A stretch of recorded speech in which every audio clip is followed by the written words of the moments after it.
Hey, good afternoon, everybody. Welcome to today's seminar. Before we get started, a couple quick things. First, our next seminar will be next week, October 11th. This will be a special members-only event, which is our first one. So it is special. It'll be by Stefan Baumgartner from the Ecological Economics Journal. He's the editor, and he'll be speaking about the journal, give some tips and hints, especially for students and young academics. So that will be next week. Please register for that. And um, that is our first really special event for members. So if you are a member, please take advantage of that. If not, consider joining. Today's seminar, we are very fortunate and lucky to have Jeroen van den Bergh. His talk will be reviewing studies of degrowth, our claims matched by data, methods, and policy analysis. He is well known in ecological economic circles. He's at ICREA. He's an ICREA research professor at UAB in Barcelona. And his work, as I think many of you are well aware of, is in the interface of environmental economics, climate policy, innovation studies, and as I said, very well known within the ecological economics community. And we are very grateful that he agreed to speak today. And with that, one quick thing, please mute yourself if you haven't already.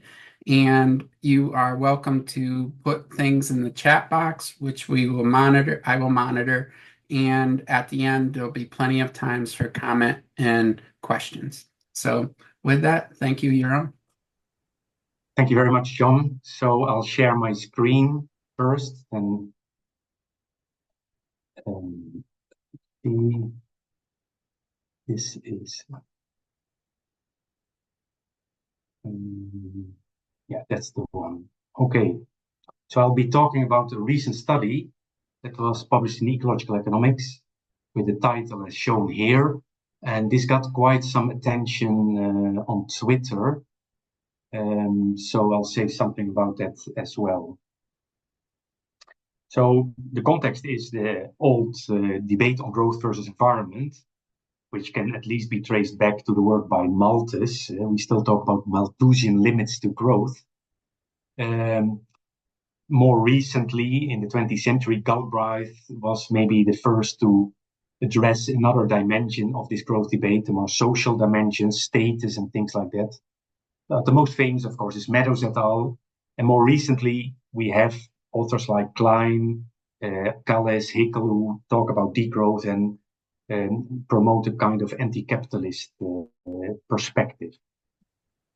The growth debate is revived also recently by everything related to climate change. You can see the CO2 emissions are increasing and GDP is increasing, and there seems to be a strong relationship between the two. So it's evident that we discuss the GDP and its growth in the context of climate solutions.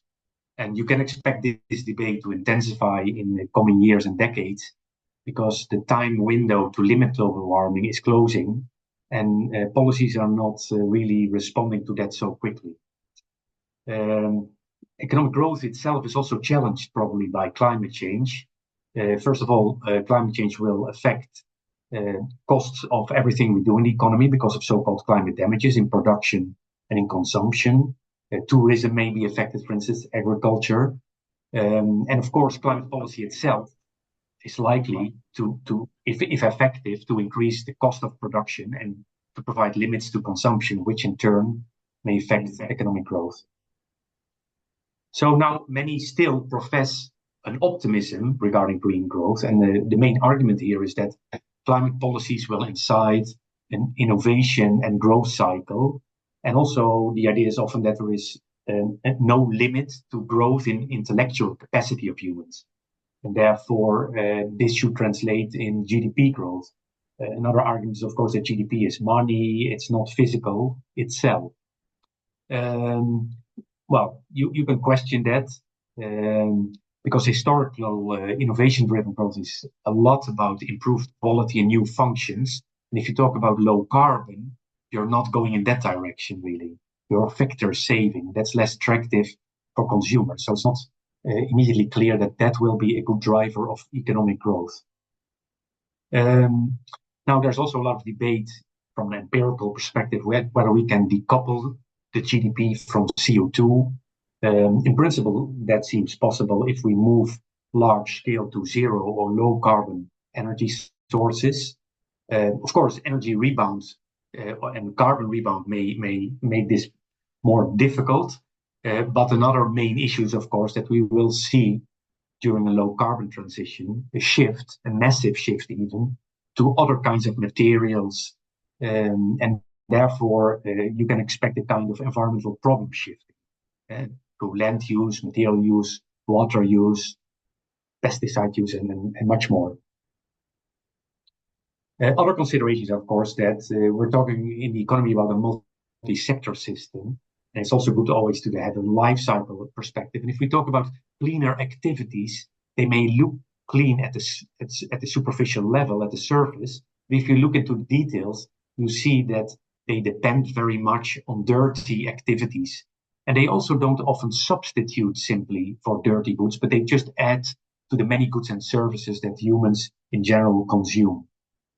Another important perspective is innovations and the cost of innovations. So many people believe that we just have to invest a lot in research and development, and that will solve climate change and other environmental problems. But it means effectively that we shift a lot of scarce resources, human resources and financial resources, from labor productivity to resource and energy and environmental productivity. And this undermines the fundamental basis of growth, because that is what labor productivity is. Ultimately, economic growth is a result of labor productivity improvements. And if we shift taxes from labor to carbon, we will stimulate also this shift in productivity. So maybe you will meet your environmental goals, but your economic growth will come out lower. So the question is then, is green growth a logical political aim? Well, the promise of win-win is hard to resist for human brains, especially for politicians and voters. Green growth expectations can, of course, also result in disappointment if they don't come true. Ironically, it seems that many voters and politicians say that they believe in green growth, but their behavior doesn't show that. And the revealed preferences in terms of the policies that we see, the Paris Agreement, they show kind of paying lip service to avoid opposition and easy criticism. So people say they're in favor of green growth, but they can sacrifice the green quickly as long as growth is maintained. Well, I think there is therefore still a widespread belief that serious environmental and climate policies will harm growth. And this is for me the key to the whole debate about growth in our times. I think this belief serves as a political barrier to implementing good policies. At the end of the day, many politicians and voters, they don't believe that climate policy and environmental policies will leave growth unharmed, and they fear that. So one reaction that we see now in academia a lot is the anti-growth, the degrowth idea. And it's very tempting. It's clear. That's why so many people support it. And also in popular debate, you see it coming up. And then many citizens quickly say that they like this idea. And that's understandable. One problem is, of course, that it has many interpretations. It can mean shrinking the market economy, negative GDP growth, less consumption, anti-capitalism, work time reduction, and there are probably more interpretations possible. One explicit message is that the income goes down. The degrowth suggests very strongly incomes go down. And this harms the feasibility of any strategies related to it. And that explains also why the term post-growth is now becoming slowly more popular and a kind of substitute for degrowth. Another idea here is that consumption goes down, and this is also very popular. We have to consume less. That sounds nice at first, at face value, but if you think about it from a scientific angle, it's not an easy idea. What does it mean, consumption goes down? It means the kilograms go down, the money goes down that's spent on it, the cubic meters. What is exactly meant? Well, if we think of climate, it means the CO2 emissions go down, but that's not exactly what you indicate if say consumption goes down. So it's a problematic concept a little bit. Another idea is that degrowth is too pessimistic. Maybe we should first try out stringent and effective policies and see what they do to growth. Maybe decoupling is possible to some extent. We haven't actually still implemented the ambitious policies that we talk about in a lot of our scientific publications. Policy uptake is still very imperfect. So to say that policies don't work is not entirely correct. The policies are simply not implemented. And then there is an issue of reverse causality, and I'll come back to that later. So one thing is that ambitious climate policies reduce income or consumption, but that doesn't mean necessarily that income or consumption reduction is an effective climate strategy, because you don't know beforehand necessarily where to focus on. So the ultimate question that I want to address here is there a scientific basis for degrowth?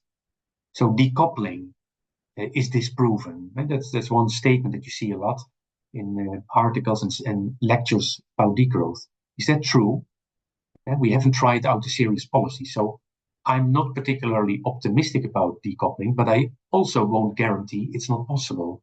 And for CO2 emissions or greenhouse gases, I can see it. For other environmental problems, I see it as more problematic. But still, if we implement the good policies, I don't know. And at the end of the day, GDP is money. It's not physics. Secondly, multiple factors co-determine emissions. And this is very well recognized in environmental economics, where all kinds of models look at what is the possible, the optimal, the feasible combination. How much technology is needed? How much do we need to change the input mix, the demand structure, composition of consumption, international trade? The optimal balance is unknown. But if you follow the degrowth advice, it seems that we know it. And most of it is the size of everything, the scale. Less is more, may be simplified. Less physical growth maybe mean some physical growth will be reduced, but other physical growth will be increased. There will be environmental problem shifts. So which indicators do we need? That's the scientific question. LCA, what kind of weight, which environmental problems are more or less important? Not easy. Radical policies that come out of the degrowth community, they're often ad hoc. There's little interaction with received insights about policies. They're speculative, they're untested, and at the same time, they're very risky, both in economic and social terms, but also with regard to their environmental impact. So that's a risky strategy. The problem, and I said this already a little bit before, but I want to stress it very much. The problem, in my view, is not the lack of knowledge on effective policies. We have a lot of research on that, and a lot of definite research about it. It is the lack of social political support. So if we lack support for moderate mainstream policies, how can we believe that more radical degrowth strategies stand a chance? We have to talk about that. And it's maybe not surprising that degrowth is particularly popular among laypersons. There is little policy knowledge among them, and that means they have no barrier. They don't see it solving environmental and climate problems as a problem of policies. They see it as a problem of scale. And at the same time, we see also in the degrowth movement many people who are laypersons with regard to climate policy or environmental policy. So that may explain also why there is a lot of enthusiasm there. Okay, reviewing studies of degrowth. This is the paper I just published with Ivan Savin, and we wanted to test if claims of the degrowth community are matched by data, methods, and policy analysis. So what we did is we collected all the studies that have degrowth or post-growth, with the meaning of degrowth in the title. We found 561 studies, and of these, 90% turned out to be conceptual, opinion-like, even pamphlet style. Only a few studies used models or qualitative or quantitative data. And the numbers are here given: 9 theoretical models, 8 empirical models, 31 qualitative studies, 23 quantitative data. Now, there was a lot of attention on Twitter for this study. First of all, because it was about degrowth and it was critical, very critical in its conclusions. So ultimately, more than 2 million views it received, which is unheard of for my work normally. So I was happy, but I should say also I was a bit unhappy because there were also a lot of critical reactions from degrowth supporters that criticized our sample. Nobody criticized our conclusions so much, but the sample, that was the focus.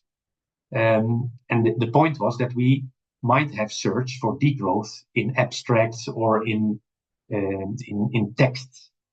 And in fact, we had given thought of that, but it turned out that there were so many studies that used degrowth. And if we looked into those, it was extremely subjective whether you would classify those as degrowth or not. And so, interestingly, a more recent study than ours found more models, 75 models. So I checked carefully, and it turned out that 7 of these appeared after our sampling date. 20 were not in journals. We focused on journals. 3 were statistical, not model really. We had a separate category there, quantitative studies. 16 were covered by us, and only relatively few remain, about half. And then if you look into detail into these studies, you find that only 8 are really relevant. And one could even be critical of these. The others suffer from the reverse causality. They use degrowth as an ex-post income decline, or even in situations where the paper was talking about an economic crisis. But in the 8 studies that we didn't cover that are arguably relevant, the degrowth component was that there was a model study and it has one scenario which they call degrowth, and in that scenario GDP declined or the activity declined. For instance, transport activity declined, and the decline was completely arbitrary. No policy was analyzed.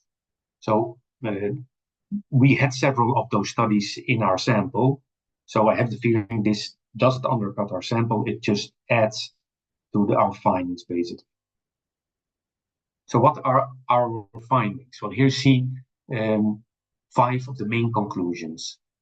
So first, qualitative and quantitative studies tend to include small and often biased samples, or they focus on non-representative cases like small islands, regions with a very low density of population, or very specific regions like Cuba.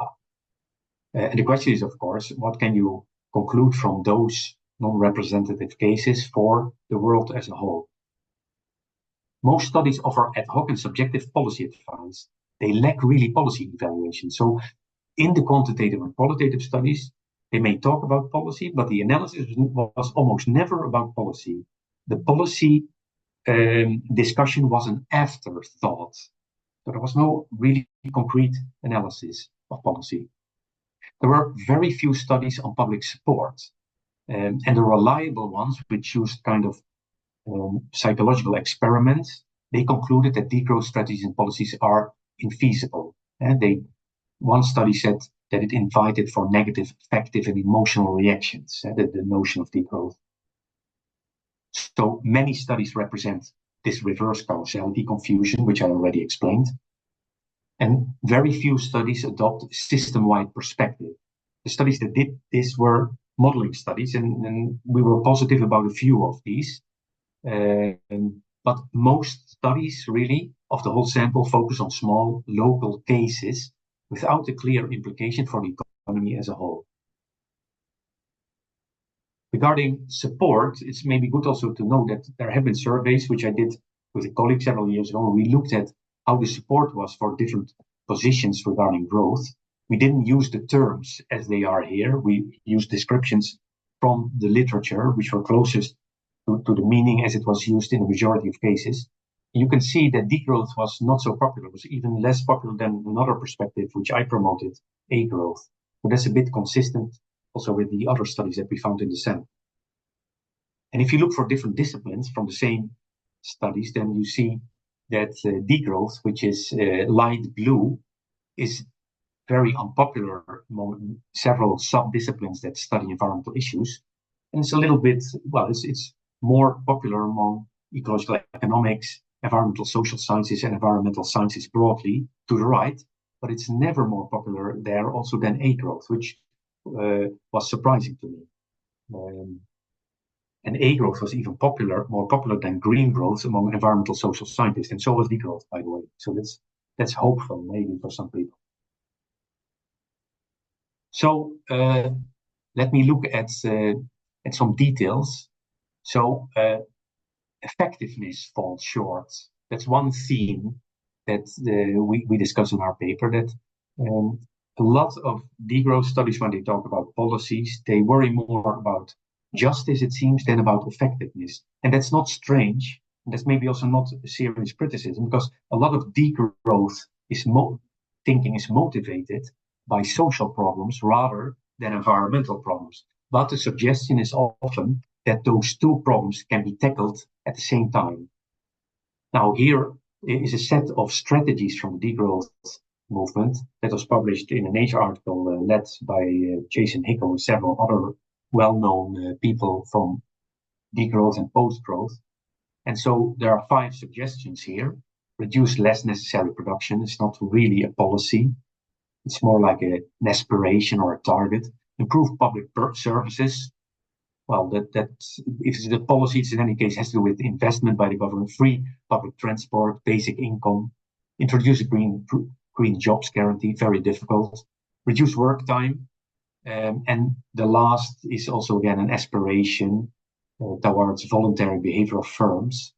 So in general, if you see this, you have to conclude that this doesn't guarantee very effective policies to reduce environmental problems or emissions that fuel climate change. Especially rebound is also a concern here, but because if you stimulate free public transport or give basic income, it might be that you stimulate certain types of activities also. So rebound is something that needs to be analyzed before knowing that such strategies will be effective. What is interesting is that if you complement some of these strategies with carbon pricing, then that solves some of the problems, especially under item 1, 2, and 5. So maybe it can work in combination with other instruments. But carbon pricing is typically something that you don't hear a lot of support for in the degrowth circles. Now, there was one interesting review by Fitzpatrick et al. A few years ago already, looking at all the distinct policy proposals in the degrowth literature, and it counted 530 of such proposals, which is a huge number.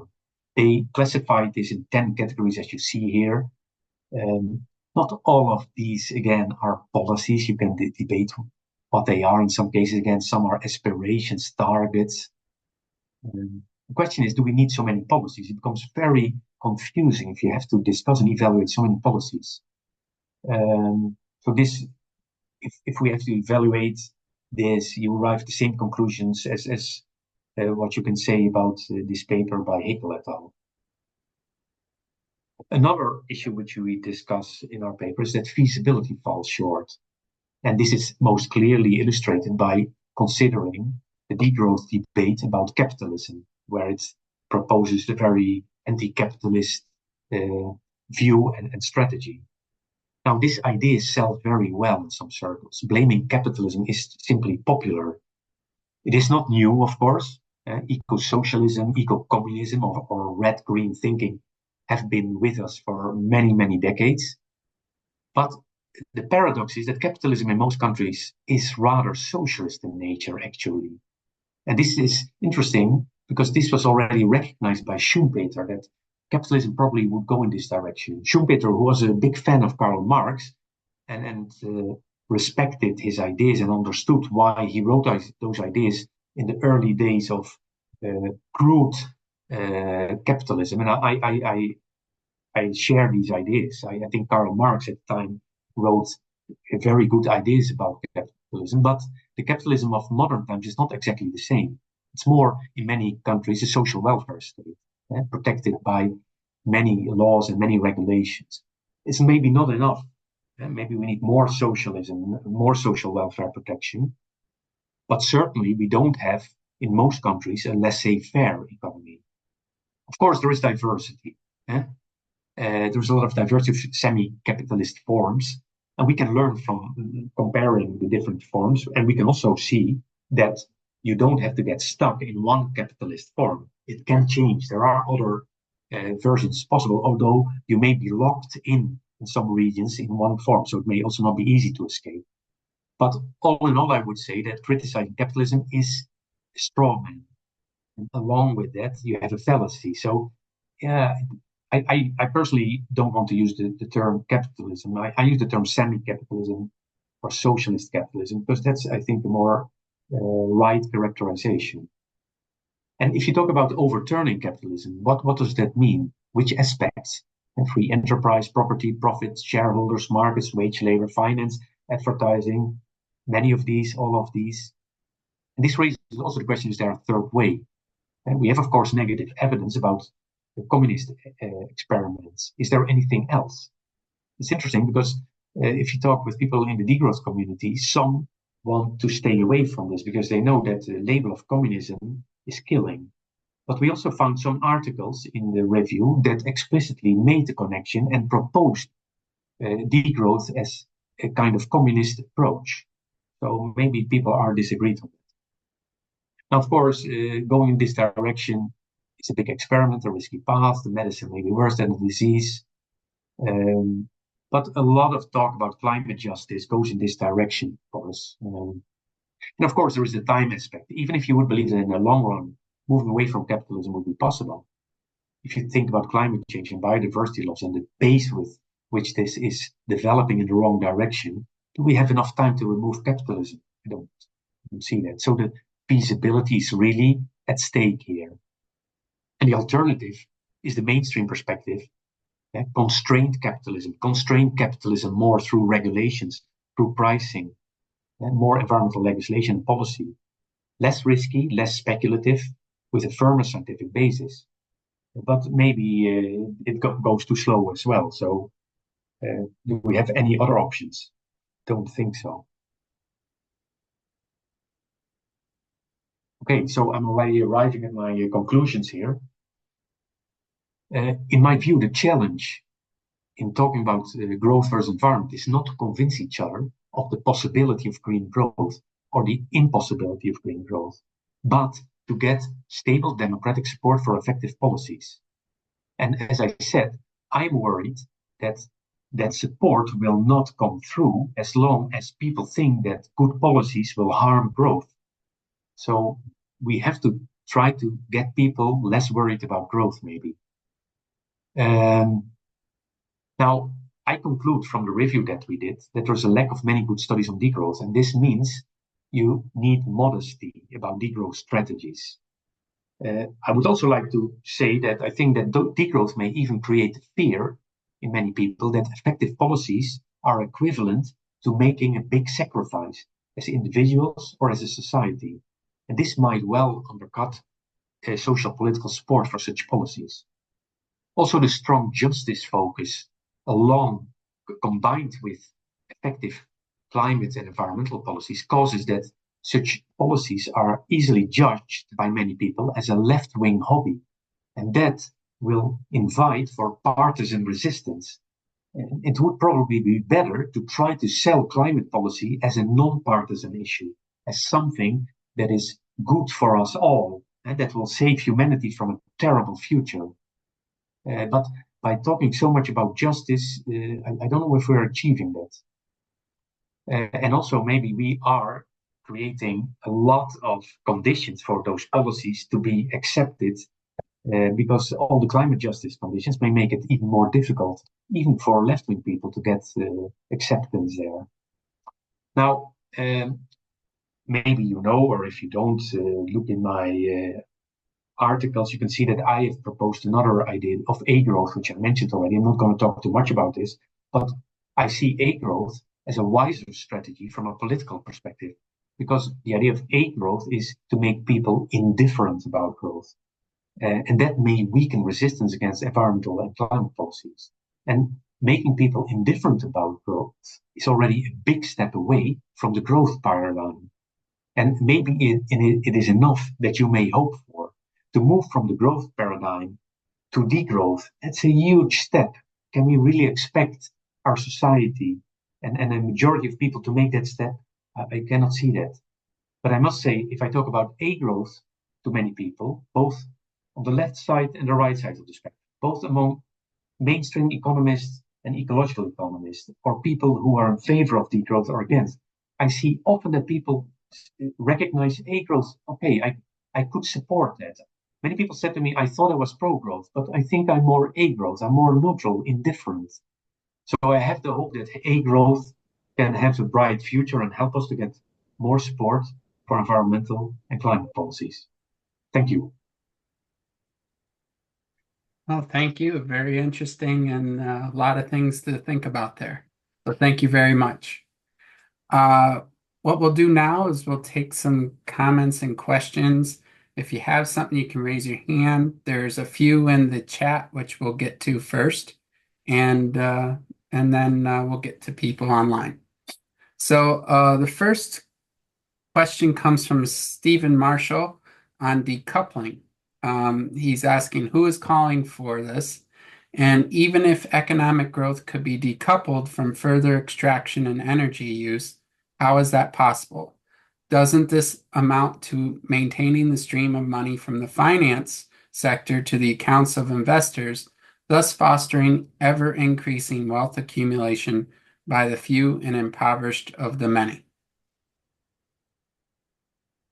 Do you want me to respond to that immediately? Sure. Okay. Well, that brings about a lot of issues. I don't know if I would link decoupling to all those other issues. For me, the point is simply that I don't have a strong opinion on decoupling. As I said, for climate, I think decoupling is possible if we move to low carbon economy, but then we will shift to other environmental problems. So there it's more difficult. I think if we put in place good policies, that will result in decoupling where it's possible, and if not, the scale will be forced to decline. But I don't think it matters much what we believe in that regard. I think we can implement policies without having any opinion about decoupling. So ultimately, for me, decoupling is like growth. I'm a bit indifferent about it. You know, it doesn't affect my opinions very much. Decoupling doesn't affect my opinions on which policies we have to implement. And that's in the end the most important thing. And if people worry a lot about inequality, I think also there then think about the types of policies you want to implement. But I don't think decoupling will change your policy design or choices very much. Not sure if this answers, but at least it clarifies my perspective. Next is by Rigo Melgar asking if your research focuses mostly on European scholars or citizens, or if it includes other people from around the world. It's an interesting question. Well, I'm doing a big project where I try to connect opinions of people about growth and climate policy, also at the level of specific instruments and strategies. And what I want to do is investigate opinions in North America, South America, and Europe. But I must say, I'm a Dutch citizen, so I did a lot of research in the Netherlands. I live in Spain for 17 years already, so now I'm using a lot of Spanish data because these are easily accessible. So I guess I have a bias to some countries, but in my new project, I like to open up to the rest of the world. Yeah. Justin, go ahead and unmute yourself, please. Thank you. Can you hear me, Dr. Van den Bergh? Yes, very well. Thanks. Thank you for your comments and your contributions. We appreciate it. I have two questions. One is, I take your point on the social and political infeasibility of degrowth. But I was wondering if you had considered that degrowth is unpopular because it's a wedge term and it targets the cultural fixation on growth. And the negative reaction that it elicits is actually a demonstration of how committed to growthism our society is. And so in that regard, it's actually useful because perhaps it shifts the Overton window of what is politically feasible slightly. And then the larger question that I had, I think I took your responses to the criticisms about the method, and I think you made some good points there. But I think there's also an important question about all of the papers that explore ideas that are central to degrowth without identifying with the degrowth movement. So for example, like any paper that advocates for macroeconomic reform to make the economy less structurally dependent on growth, or anti-colonial efforts or anti-consumerist efforts, or papers about democratizing the production process, et cetera. So I'm wondering if you feel that perhaps your definition of degrowth could be too narrow as it focuses so closely on the question of the materiality of GDP. Okay, interesting. Yes. Regarding your first point, I see that degrowth is kind of a shock therapy that may shift people's thinking. I definitely see that. So what I am doing, I'm more interacting with the policy and strategy side of the whole movement, I suppose. I should also credit the degrowth community for triggering ideas in me that led to the A-growth notion. So if I wouldn't have been in an environment where degrowth was discussed, I probably would never have arrived at that idea. And I would have been locked into a wrong idea that there are only two opinions. You can be against or in favor of growth. No? So, yeah, the anti-colonial perspective, there are many other elements too. In our paper, we discuss some of these. Again, with the anti-colonial approach, I also have some problems because there is this idea that if in the West we grow less, we make room for the developing countries to grow more. But at the same time, through international trade relationships, the growth of many developing low-income and middle-income countries is heavily reliant on Western countries. You can call that colonial to some extent, but if we, for instance, now implement in Europe the border tariff for high carbon products to be imported, then we will have a policy that counters that. But at the same time, that may harm many developing countries. So I think there's not such an easy solution to that. And regarding the small, the attention in the cases for smaller countries, smaller regions, localities, maybe it's related very much to the idea, which is an older idea in the ecological economics, also small is beautiful. But again, if you have a world where the scale is increased and we have a lot of increasing returns to scale, including economies to scale where we benefit from it, will be extremely difficult with the population size that we have to move back to a world where small is beautiful, where everything is localized, where everything is local. So I also don't think that in that sense, the degrowth community has a good framework yet to deal with these issues. It's very much focused on targets rather than analysis of the mechanisms how to go to a different path and in a different direction. Thanks. Next would be Joe Plummer. Go ahead and unmute yourself.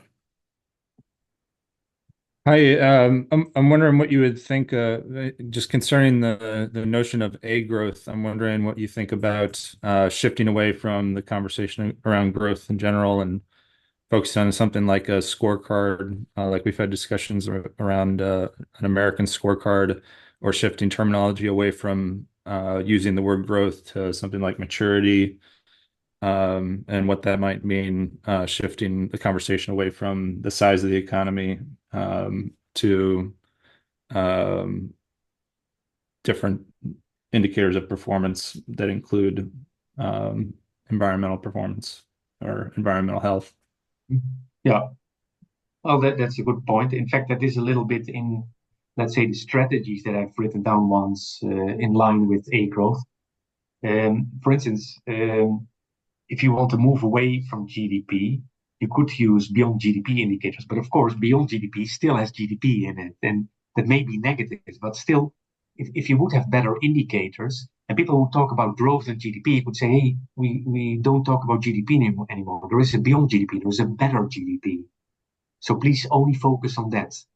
I think that would help a lot. But you see also that it's extremely difficult to get agreement in academia and in the United Nations, where they talk a lot about these issues also, about which beyond GDP indicator to go for. You know, Herman Daly has developed the Index for Sustainable Economic Welfare, which I think is one of the best. The Genuine Progress indicator is very close to that, a little bit more extensive. I think these stand the best chance. also because they're green GDPs. So they are close to GDP. They're in monetary units. I think people will still interpret it as something that's close to GDP. I think if you move away very much from GDP, the transition will be very difficult. That's my view on that.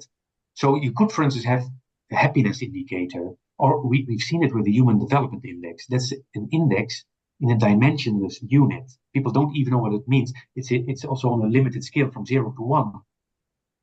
It is used, but it hasn't replaced the GDP, and it will not replace the GDP. I think only something that is monetary, that is very close to the GDP in its interpretation, will be capable of replacing the GDP. But I must say, what you say about not using growth, but maturity, I like these ideas. Maybe there's more ideas in this direction. I like that a lot, yeah. That's exactly what my A-growth idea is about, to move away from growth, to get indifferent, to not care about growth anymore. Are all the things that you just mentioned singular measures? Is there anything out there that that suggests using a suite of metrics instead of putting a singular measure on a pedestal? Yeah, well, I've had many debates with people about that as well. We have, in fact, a suite of indicators because we have, next to the GDP, we have employment, we have inflation. In some countries, some well-being indicators, inequality indicators, the Gini index. So there is, but GDP dominates in that list. If the GDP doesn't grow, the political system and journalists get nervous, and everybody in society is made nervous, and the nervousness goes away only if GDP recovers its growth. So GDP dominates. So for that reason, I think also if we want to replace the GDP, it has to be a single indicator. The suite is not going to do it. I think it's not going to do it. That doesn't mean that I don't believe in the suite of indicators in general. That's not my point. But I think to get away from the GDP focus and dominance in public debate and in politics, you need a credible alternative. So in my view, it has to be one indicator, and I think it will be very difficult if it doesn't have a monetary unit. But in fact, I have a project also that tries to experiment with it. We try to do experiments with different stakeholders, including politicians and journalists, to see how they respond to different indicators, because there's little known about it. There's a lot of writing about how to construct beyond GDP indicators or green indicators, but we don't know very much about the communicative appeal of them. And so I think we have to invest also a bit more research in that. Thanks. All right, next is Emma. Hi, I'm Amita. I'm joining from Chicago, Illinois. Something that you mentioned that stuck out to me was your talk about the innovation cost, especially in the States. We are very industrial manufacturing dependent out here. And there's a big stigma in policy on what green energy shifting over to a cleaner environment looks like. A lot of these jobs are outsourced as well internationally. So I think that puts kind of a fear in our policies on maintaining domestic jobs. How would you say we could try and bridge that gap, kind of crush some of the stigma that's among that? Yeah, I think most economists will accept that that's a legitimate concern. We don't want to destroy our economies. And also, if we lose the competition with other countries or regions, then also emissions will move away. So if we have strong policies, then they will become ineffective because emissions will leak away.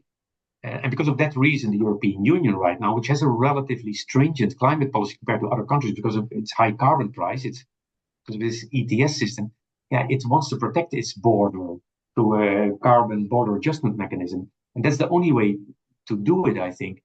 And I believe also that we can only solve climate change in one way, and that's the idea of Nordhaus, the climate club.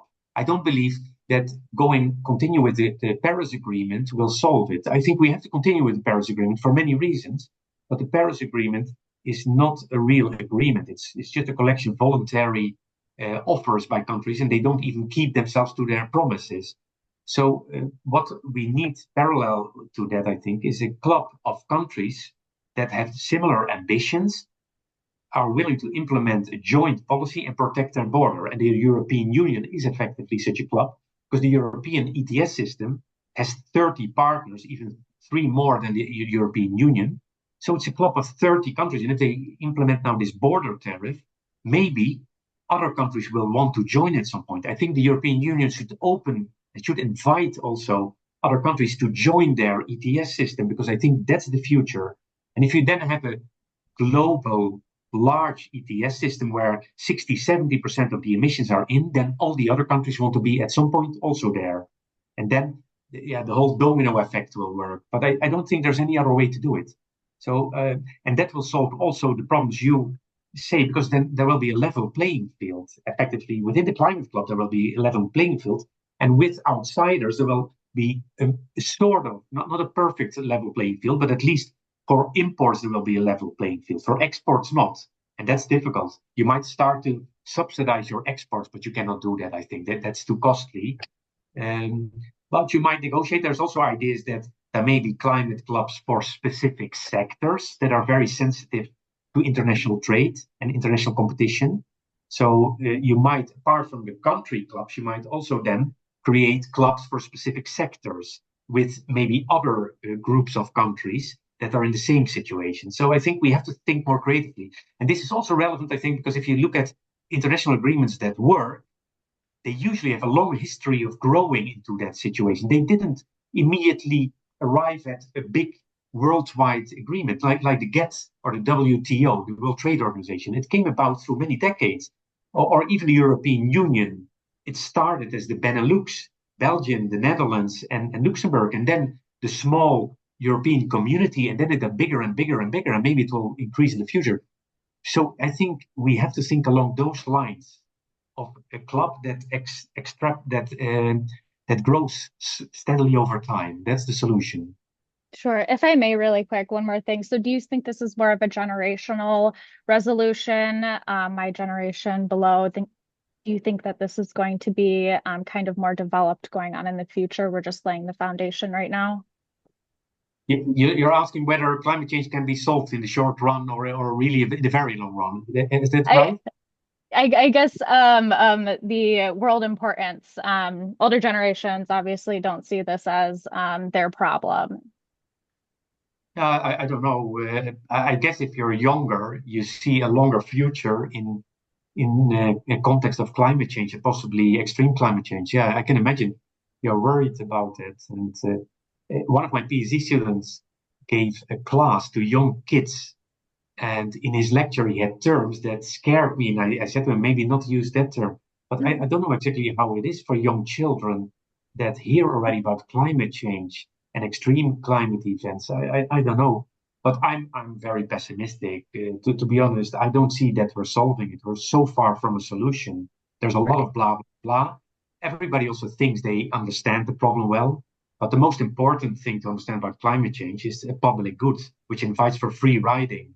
And that's why free riding is completely rational. If you think about, you are a citizen of a country with 300 million inhabitants. The US, what's the contribution to global climate change? I don't know, 10%, 15% of emissions. If you divide that 15% by 300 million, you have a very small number, and that's the percentual contribution of every citizen.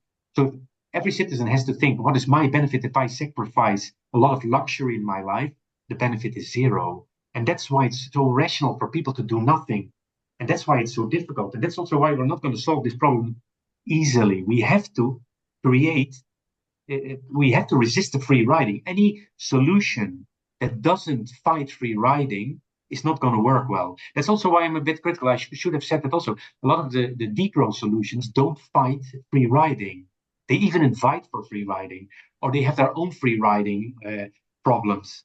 So yeah, free public transport. Yeah, okay, that's not going to reduce free riding. It's just going to invite for more transport. So the free riding issue. Thanks a lot for the good questions. Thank you. Yes. All right. Next is Lucas. Please unmute yourself. Yes, hello. Yeah, thank you for this insight. I was still wondering a bit, because you said degrowth is popular among laymen, and I don't think, I mean, I guess, I think many people are are scholars and they know about the problems. And I don't know in which term you defined it or on which data you made these assumptions. That would be one question. And then, I mean, yeah, I guess there's a big debate about like redistribution, and I think that is focusing also on the degrowth policies. And even in the circular gap report, I mean, there are still many things about like sufficiency is highlighted, and they even state like fostering a shift from a scenario from a um, public neglect to private opulence to one of private sufficiency and to public prosperity. So that is in some sense also a very progressive or like towards like a more social social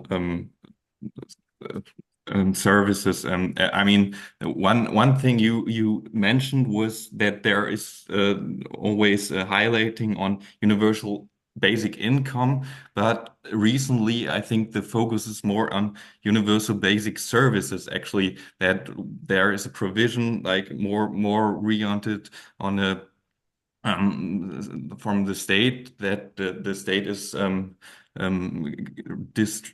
giving like more services, and that we have less private um, services. Yeah, I was just wondering about these aspects. I understand. I think I would support this notion that we have to get away from the growth paradigm. I think yeah, the problem is I think is always, as for example, in if I speak as a people who is vegan, and I speak to other people who are consuming meat, then there is always like a cognitive dissonance, and I think that's the same paradigm, the same problem we face in policies. If people are just so used to this growth, then people always will defend their opinion on this. And yeah, Okay, yeah. thank Shall you. I? Your first point is a good one. On the one hand, I said many laypersons support it, but on the other hand, I say also that feasibility is not high. So what I've noticed in many debates that I had with people, also online in invited meetings, that a lot of the other people say at some point something that goes in the direction of degrowth, like that's the solution. And I had on Twitter also many reactions of people. Okay, but if not growth, what else than degrowth? And that's exactly the confusion that I see. That oh no, it's we need policies. We can forget about growth. We don't even have to discuss growth. We need to think about policies, you know. But so I see still that many laypersons do it, but I must also say maybe that's in audiences that are biased. So maybe that's not representative audience. Those are people who are interested to go to debates on climate and growth versus environment. So maybe there is a bias there. And let's see. I'm doing now this big study, so maybe I'll get more insight into what people really think. Another person, I saw someone say also, I don't know who it was, make an interesting statement like degrowth is big in academic debate and it's almost absent in political debate. And indeed, it's true that even the most radical left-wing parties, they don't embrace degrowth very much, because if you use the word degrowth in politics, that's a suicide strategy, because then you will be asked questions immediately. What do you mean with that degrowth? And you get stuck. And that's what many people understand quickly. So there is also several people who have said that degrowth may shock the system, but it's not a wise term if you want to talk politics. It's a very risky term, you know. Even Herman Daly said in one reaction that he gave, it's online somewhere, to degrowth, that it was an unfortunate choice of wording, he said. So even Herman Daly was not convinced about the term degrowth. And I think we all respect Herman Daly a lot if it's about growth versus environment. Okay, thanks. Andrew, please go ahead. Thanks. I think mine is sort of like two related parts. I guess the first one is the crux of the problem underlying all this is I'm wondering if you are focusing solely on climate change or also considering the broader ecological crisis that a lot of the degrowth community point to, like all the different planetary boundaries being crossed, the mass extinction event that we're in, all related to growing consumption. And so the crux of the problem is in the title of the phrase degrowth, that we like it has to be the crux, like the core of any solution that's looked at. And then kind of similarly, I guess the second question or related thought is that we talk a lot about like specifically about moving beyond GDP as a metric and all these like different ideas and abstractions and like consumer behavior and things. But I guess this is me drawing from more like the degrowth camp's thinking, is thinking about the underlying economic class and institutional relations that are forcing our debate particularities around like GDP. Why is GDP an important metric? We have to look at that like historically through like a class-based lens, et cetera. How do we make things practical? We have to look at things structurally. And so I'm wondering if maybe there's room for growth in some of your critique, which seems to invite a lot of growth potentially in the degrowth community, which lacks certain things that you've critiqued. But I'm just wondering if maybe that could be incorporated more in your work, is maybe a more institutional or structural focus than individual. I don't understand your last point very well. Could you phrase it very shortly what your question is then? Yeah, that's fair. I was kind of rambling. Sorry. I guess I'm not sure if I can. It's about the institutional, I guess maybe a more Marxist way of thinking of things is superstructure and then like the economic base. And so we're talking about these things in the economic superstructure, the ideas, the ideologies, the GDP metrics and things that are all emerging from a particular structural reality that we're trying to interpret. But no matter how much we debate these things, if the economic base, the structure of society and things doesn't change, we often just end up coming back full circle to these same questions. And so I'm wondering if that structural understanding could help improve our discussion. Well, I can answer that. Now it's a very interesting question because I've been thinking about that from another perspective. So I wrote about A growth, and then some people said it was about indicators of well-being and so on. And I said, no, I just want to change people's views towards growth. I'm not talking about indicators. I never was so much involved in beyond GDP indicators also. But I changed my opinion a little bit because I think that if you have an excellent beyond GDP indicator, it doesn't need to be perfect, but it will be much better than GDP to capture social and environmental aspects as well. Then you can always point towards that. So if people say the GDP is growing a lot, then you say, well, it's not, look there. Or the GDP is not growing enough. Well, look there, that thing is going well. The other indicator, then I think you undercut a little bit the ideological position on the other side. So I agree with you that there is more to it than the indicator. There is an idea, but I think you weaken the ideological position if you systematically can criticize its indicator and say, no, we don't talk about it anymore. We have a better indicator now, you know? But as someone who promotes A growth, I also believe we have to go beyond that. It's not only indicators, there's many things. So, but I, for instance, if people talk positively about growth, then I will always raise my hand and say, can we be neutral about it? You know, that's because this is what I believe strongly in. I've said to some people, I'm probably on the planet the most neutral person. I'm critical of growth, but I'm not against growth because I cannot predict also if all these policies will translate in a GDP that increases or not. And also with all the artificial intelligence what's happening, maybe there's a lot of money there and little material use. I don't know. I'm not predicting anything, but the world is just too complex for me to make definite, strong statements on that. And that's also why I want to be modest in that respect. And I think, well, now I'm rambling also too much, so let me stop here. Your first point was also a good one, but I think I made some statements already in the direction that I believe, for instance, in decoupling regarding climate issues, but I'm not so optimistic towards other environmental problems, the other planetary boundaries, as you mentioned. At the same time, it's also true that there's a lot of high correlation between climate problems and other problems. So, for instance, 50% of future biodiversity loss, very approximately, will be due to climate change. So if you manage to stop climate change, you also stop a lot of biodiversity loss, you know? So and reverse also. All these things are interactive. So there's a high correlation because of that. But I also see that the issue is much more complex. And it is true that the degrowth movement takes this broader perspective. So in some lectures, I take this broader perspective. Here I mixed two lectures. There's a problem here a little bit where I mixed climate change and degrowth. I could give the lecture also broader, but you captured a good point. Thanks. We have time for 3 quick questions. Susan, go ahead. Sure, great presentation. I'm just wondering where privatization sort of lands in all of this. I primarily work with K-12 schools and curriculum, and the lessons out there are hardcore neoliberal. There's even one called, "Why are there so many chickens and so few whales?" And the punchline is because chickens are privatized. So this is what's getting sent out there. And so I'm wondering, in reasonable ways, where does privatization fit?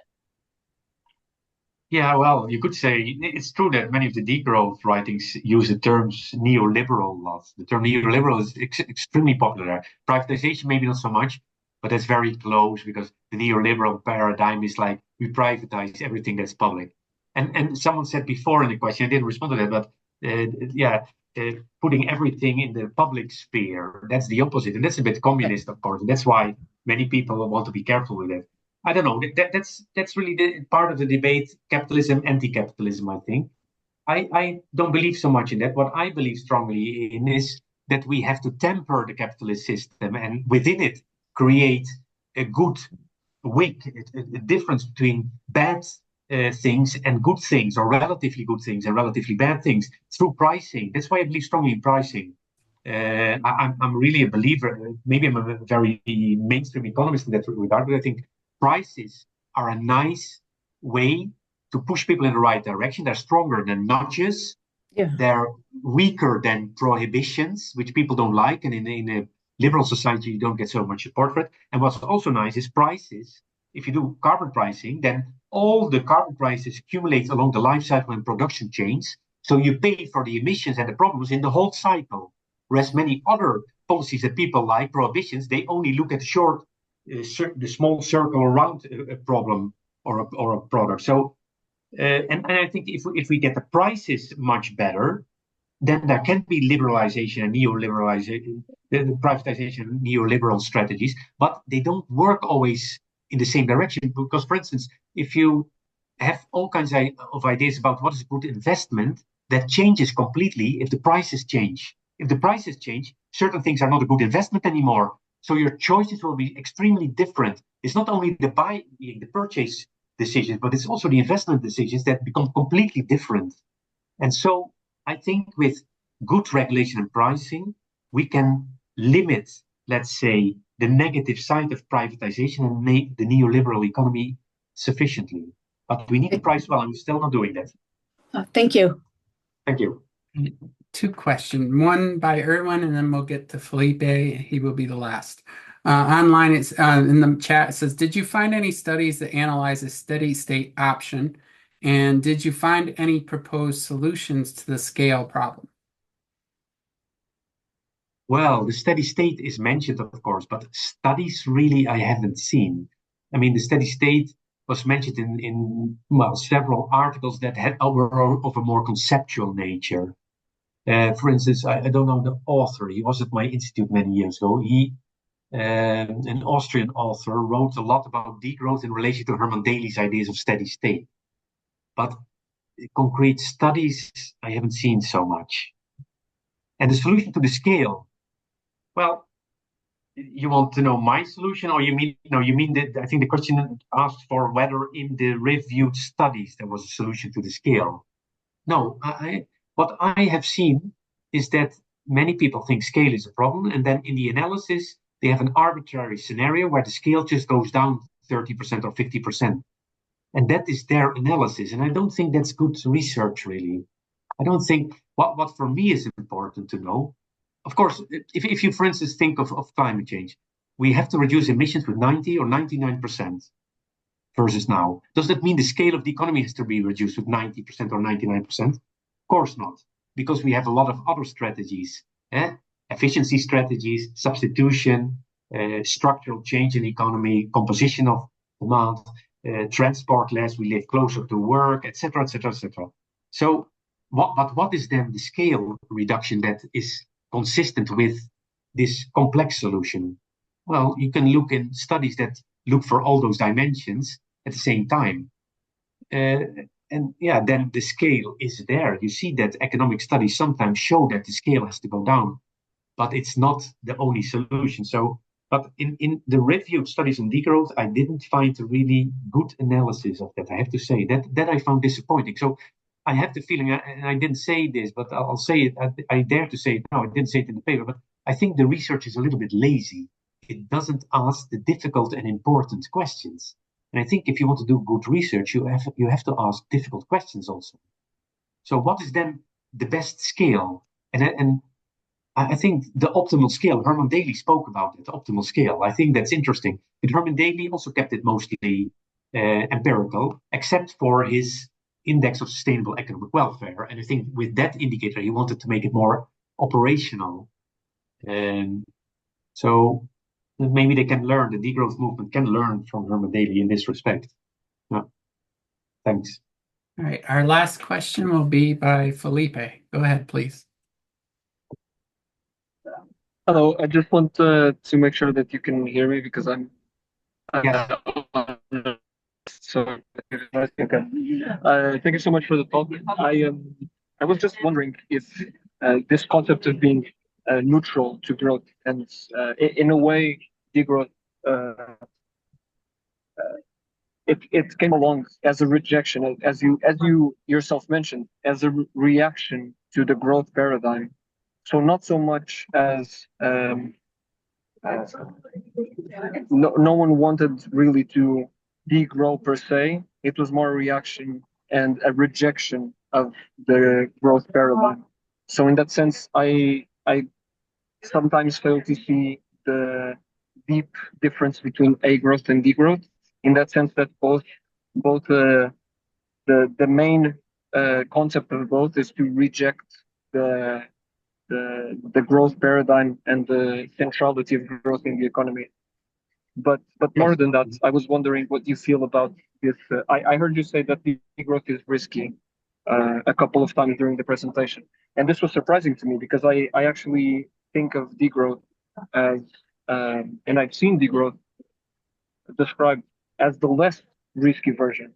It sort of plays on the cautionary principle that if we don't know, if we don't have all the answers, degrowth serves the purpose of stopping and slowing down for a bit until we do know the answers.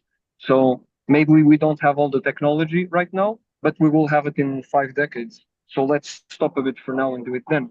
And this neutrality and this sense of let's see where it goes. I don't know what AI can do, etc.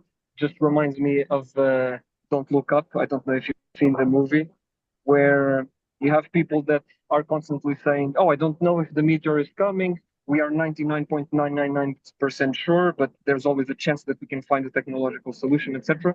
Whereas there's some point where you have to say, "Okay, we know enough to be careful and to not want to optimize the future and to play it safe for now." I don't know if this makes sense, but hopefully it does. I think it's a very good question. Thanks. Very good, sharp question. So regarding your first point, well, the comparison between degrowth and degrowth is an ideological movement, really, and that's why it also creates strong opposition. Growth doesn't create so much opposition, maybe disinterest at worst, but because it is a very simple idea. GDP is not a good indicator of progress or social welfare, and therefore we have to ignore it. If you ignore something, you become indifferent. You cannot be in favor or against it. You ignore it, yeah. But is it ignoring too much the situation? I don't think so. First of all, you mentioned technology. It's not that an A-growth perspective suggests that technology is the solution. No, an A-growth perspective suggests that moving away from GDP means a bigger space to look for solutions, because the GDP focus is a constraint on our search. We only support policies that allow for GDP growth, and that limits your search. and that creates resistance against relevant policies. But to go to the other end, to be against growth and to always want that growth is not there, that is also an extreme policy. I agree with you, by the way, that if I change your point a little bit, the precautionary strategy, I like it. So if we would be in a situation where we are now, and we would say, do we have to grow a lot, or should we try not to grow a lot? Well, then I would say growing a lot can be risky, and that's exactly what A-growth says also. A-growth doesn't say we have to grow a lot. So I think in that sense, A-growth is precautionary also. But what I find risky about degrowth is the details. If it's elaborated in strategies, then these strategies are very risky socially and especially economically. I mean, we know how unstable the macroeconomy is, and if we come in an economic crisis, poor people are suffering more than rich people generally. Well, I think with the degrowth, if you let the degrowth movement guide our economies, I think we're in for a lot of crises. That's what I believe. I don't think it's going to go well. And I know this may sound cheap, but if you look at some countries where very left radical politics became dominant, it usually didn't fare well. It was too radical. Venezuela is a good recent example. I mean, Venezuela started off with left-wing politics with all good intentions, I'm sure of that, but it didn't end well. And I think that's also a lesson.